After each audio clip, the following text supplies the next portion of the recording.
Welcome to the Rim Break Rodeo. We hope this video helps.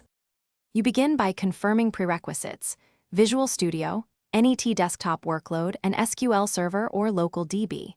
Once confirmed, create a new VB, NET project and add references to System, Data and System, Data, SQL Client. Next, paste a validated connection string into App. Config or use Configuration Manager so you don't hardcode credentials.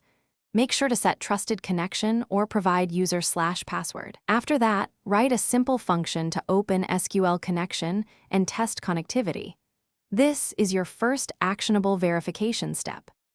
Once the connection succeeds, you move to executing commands. You create SQL connection and wrap it in a using block so resources are disposed automatically.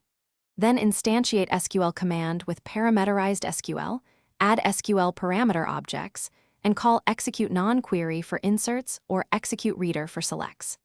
Make sure to read data with SQL data reader inside the using and map values to your models. If you need data table binding, use SQL data adapter.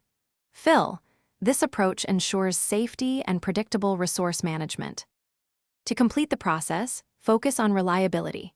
Wrap DB calls in try/catch, log exceptions, and always close or dispose connections.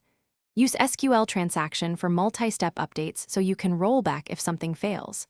Once done, validate performance by testing with realistic data and parameterized queries. If things go wrong, start by confirming the connection string, SQL server availability, and user permissions. Incorrect credentials or firewall rules are common culprits. Make sure to reproduce the error and read the exception message. You'll learn exactly what to fix. Thanks for watching. Consider subscribing if we helped you.